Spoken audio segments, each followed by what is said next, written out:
Vai tu esi kādreiz redzējis, vai varbūt pat piedalījies kādas ēkas būvniecībā? Tieši tā izskatās cilvēka smadzenes pubertātes vecumā.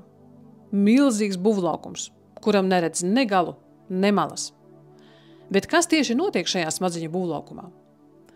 Būvdarbu vadītājs hipotalāms dod signālu būvdarbu sākšanai, un pubertāte var sākties. Šī īkšķa naga izmēra smadzeņu daļa dod hipofīzes komandu izdalīt hormonus. Tūlīt pat ziņotāju vielas sāk riņķot pa ķermeni un dod signālu muskuļiem un kaulu šūnām vairoties. No šī brīža ne tikai pusauģa augums gadā pieaug līdz pat 10 centimetriem, bet arī svars līdz pat 8 kilogramiem. Nav brīnums, ka zūd līdzsvars. Starp citu, pusauģiem zēniem muskuļu šūnu skaits šajā laikā dubultojas.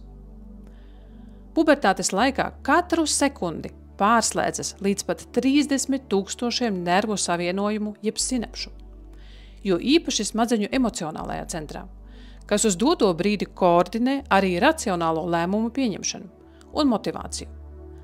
Tas var izraisīt garastāvokļa svārstības, paaugstinātu vēlmi riskēt vai noskaņojumu. Man viss vienalga. Interesanti, ka pusauģa smadzenēs laimes hormona dopamīna receptoru skaits, salīdzinot ar pieaugušajiem, joprojām ir daudz mazāks. Tas nozīmē, ka situācijas, kas pieaugušajiem šķiet aizraujošas, pusauģiem bieži vien neizraisa nekādas emocijas. Ir nepieciešami daudz spēcīgāki iespaidi, lai iegūtu to pašu dopamīna daudzumu kā pieaugušiem. Tāpēc pārmērīga aizraušanās ar alkoholu un narkotiku lietošanu, smēķēšanu un azartspēļu spēlēšanu pusauģa vecumā smadzenēs atstāja ārkārtīgi postošas sekas. Galvenais iemesls tam ir laimes hormona dopamīna receptoru darbība.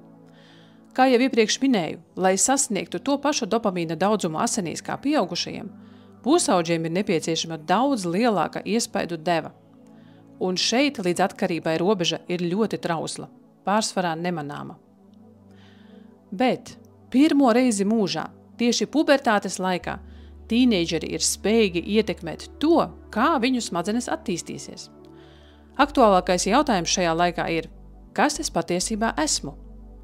Notiek pastāvīgi identitātes meklējumi un nepārtraukta robežu pārbaude, lai sajustu sevi un lai atrastu savu ceļu.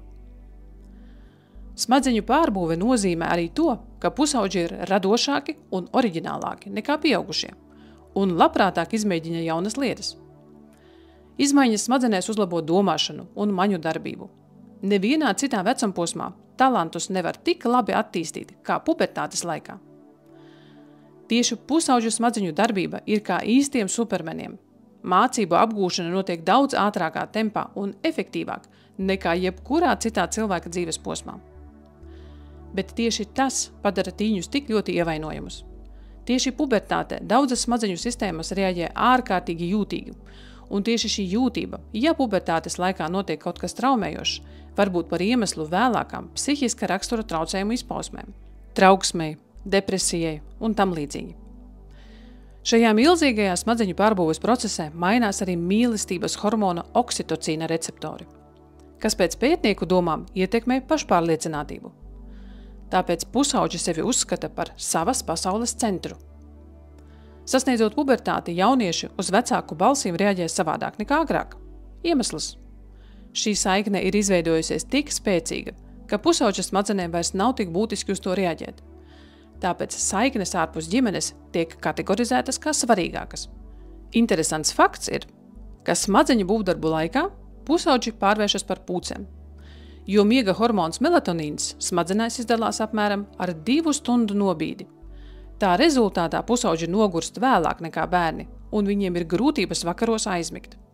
Tāpat laikā pusauģiem lielākoties pilnīgi pietiek ar 7 stundu miegu.